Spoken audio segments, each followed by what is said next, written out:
सूरज बेटा वर्षोथी मारा हृदयमां धरबाયેલી મારી ઈચ્છાને પૂરી કરીને તે મારી છાતીને ગજગજ ફૂલાવી દીધી છે દીકરા. અરે દીકરા, મને અને મારા આખા ખાનદાનને સદાય તારા માટે ગૌરવ રહેશે. બેટા આજે મારે તને એક ખાસ વાત કહેવી છે. એવી તે શું ખાસ વાત છે બાપુજી? તારા સગપણની. મારા સગપણની? હા દીકરા, અરે જય તું ઘોડિયામાં હતો ને એ વખતે મેં મારા જીગરજાન ભાઈબંધ રામભાઈની દીકરી સેજલ હારે તારું સગપણ પાકું કરી રાખ્યું હતું. બાપુજી. હા દીકરા, આજે ઈ મારો ભાઈબંધ તો રહ્યો નથી, પણ એને આપેલા વચનને પાળવાનો આજે વખત આવી ગયો છે. પરંતુ બાપુજી, જે છોકરીને હું બરાબર જાણતો નથી, જેની સાથે મારે કોઈ મનમેળ નથી, એવી અજાણી છોકરી સાથે મારા લગ્ન? હા દીકરા. બાપુજી, તમારે મારા અને સેજલ વચ્ચેના ફરકનો જરા વિચાર તો કરવો તો. ફરક? અરે કેવો ફરક? અરે તું એ ફરકની વાત કરસ કે સેજલ તારા જેટલું ભણેલી નથી, ગામડાની છે.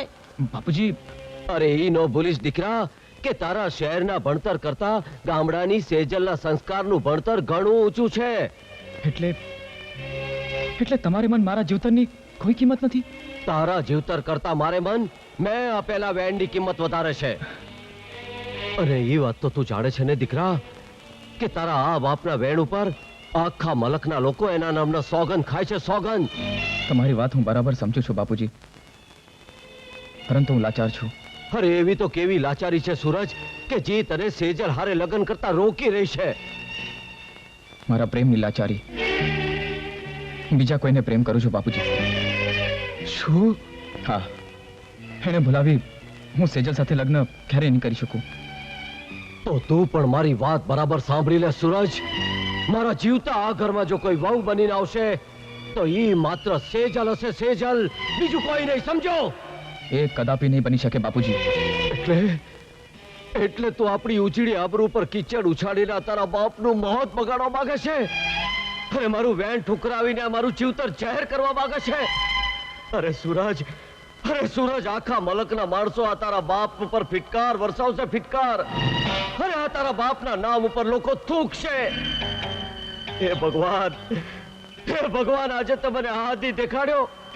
અરે સગો દીકરો ઉઠીને બાપનો વેરી થયો છે, વેરી. અરે જે બાપ પોતાના વેણ ખાતર સગા દીકરાની લાગણીનું ગળું ટૂપી નાખે એવા બાપને હું બાપ નથી માનતો.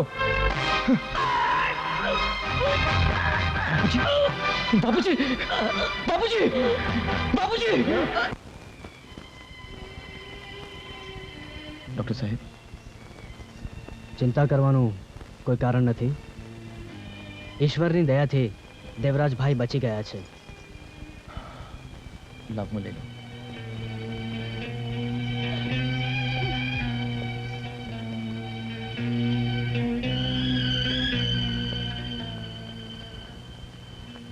સૂરજ, તને વધારે સલાહ દેવી યોગ્ય ન કહેવાય, પણ તું એક વાતનું તું ખાસ ધ્યાન રાખજે. હવે પછીનો હુમલો એમના માટે જીવલેણ સાબિત થઈ શકે છે, અને કાલે હું ફરી આવીને એમને તપાસી જઈશ. ઠીક છે?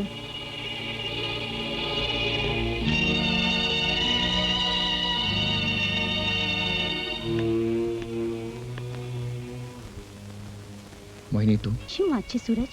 તું આજે આટલો બધો ઉદાસ કેમ છે? ખબર નહીં કેમ આજે મારું મન ખૂબ જ બેચેન છે. સત્ય છુપાવવાની નાકામ કોશિશ ન કર સૂરજ. હું બધું જ જાણી ચૂકી છું. તો હવે તું જ બતાવ મોહિની, હું શું કરું? દુનિયામાં બધું જ મળી રહે છે, પરંતુ મા બાપ ક્યારે નથી મળતા. એટલે તું કેવા શું માંગે છે? એટલે એ જ કે કોણ છે એ છોકરી કે જેના માટે તું સેજલ જેવી સુંદર ને સંસ્કારી છોકરીને સ્વીકારવા તૈયાર નથી? હા સવાલ તું મને પૂછે છે કે એ છોકરી કોણ છે? હા, હું તને પૂછું છું, એ છોકરી કોણ છે જેની પાછળ તું આટલો પાગલ થયો છે? હા તો સાંભળ, જેની પાછળ હું આટલો પાગલ થયો છું એ છોકરી બીજી કોઈ નહીં પણ તું જ છે મોહિની, તું જ. સૂરજ, આ તું શું બોલે છે? તું ભાનમાં છે કે નહીં? હા, હું ભાનમાં છું મોહિની. હું તને પ્રેમ કરું છું. સૂરજ, મને લાગે છે આપણા સંબંધને સમજવામાં તે જરૂર કઈ ભૂલ કરી છે. ના મોહિની, ના. મારા પ્રેમને ભૂલ સમજીને મારી સાથે આવી મજાક ના કર. આ મજાક નથી, હકીકત છે સૂરજ. એટલે એટલે એ જ કે મેં તો હંમેશા તને એક સારા મિત્ર તરીકે જ માન્યો છે. તારા માટે મારા હૃદયમાં એવી કોઈ જ લાગણી નથી. આવું ના બોલ મોહિની. મારા હૃદયમાં તારું જે સ્થાન છે ને, એ સ્થાન જગતની બીજી કોઈ પણ સ્ત્રીને હું આપી શકું એમ નથી. મારા પ્રેમની ખોટી ભ્રમણામાં ભટકીને તારું જીવન બરબાદ ન કર સૂરજ. સેજલ જેવી છોકરી આ જમાનામાં બહુ ઓછાને મળે છે સૂરજ. સૂરજ, એક સાચા મિત્ર તરીકે મારી તને બસ એટલી સલાહ છે, જો આ સ્વર્ગ જેવા ઘરને જમીન દોસ્ત થતા બચાવવું હોય તો સેજલ સાથે લગ્ન કરી લે.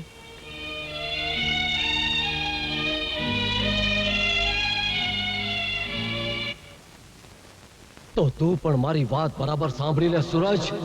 મારા જીવતા આ ઘરમાં જો કોઈ વહુ બનીને આવશે તો ઈ માત્ર સેજલ હશે, સેજલ, બીજું કોઈ નહીં, સમજો? એ કદાપી નહીં બની શકે બાપુજી. એટલે તું આપણી ઉજળી આબરૂ પર કીચડ ઉછાળીને તારા બાપનું મોત બગાડવા માંગે છે અને મારું વેણ ઠુકરાવીને મારું જીવતર જાહેર કરવા માંગે છે.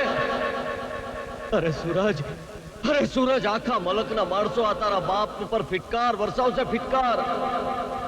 અરે આ તારા બાપના નામ ઉપર લોકો થૂકશે. હે ભગવાન, આજે તો મને હાથી દેખાડ્યો. અરે સગો દીકરો ઉઠીને બાપનો વહેરી થયો છે, વહેરી.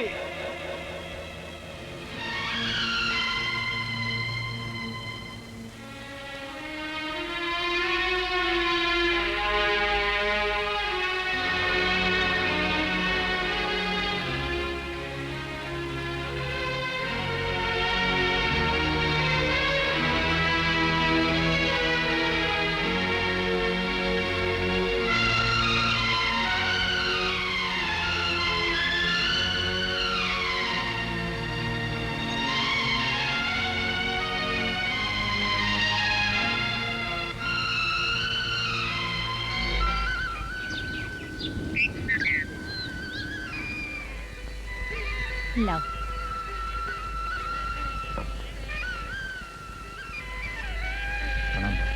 સુખી રહે દીકરા. આયુષ્યમાન ભાવ. બેસ. બાપુજી, હવે તમે કેમ છો? દીકરા, હવે હું બિલકુલ ઠીક છું. બાપુજી, તમે જ્યાં ઈચ્છો છો ત્યાં હું લગ્ન કરવા તૈયાર છું. વાહ દીકરા, આજે તું તમારા હૈયા ઉપરથી ડુંગર જેટલો બાળ હળવો કરી નાખ્યો. હવે તમને કેમ છે બાપુજી? અરે બેટા, હવે હું બિલકુલ બરાબર છું. આજે હું જઈશ, મને જવાની રજા આપો. શું? અરે એમ તો કઈ જવાતું હશે. હવે તો સૂરજના લગ્ન લેવાશે, ધામધૂમ થશે. હા. શું વાત કરો છો બાપુજી? સાચે જ? હા દીકરી, તારાથી હવે એમને એમ ન જવાય. મારા દીકરા સુરતના લગ્નની મોજ માણીને જ જજે. હા બેટા. અરે ક્યાં ગયો વીરજી? ભાઈ એને કહો કે શિવાને ઘેર જઈને સમાચાર પહોંચાડે કે સેજલના લગ્નની જલ્દી તૈયારી કરવા માટે. અરે મારા દીકરા સૂરજ અને સેજલના ઘડિયા લગ્ન લેવા છે. હા.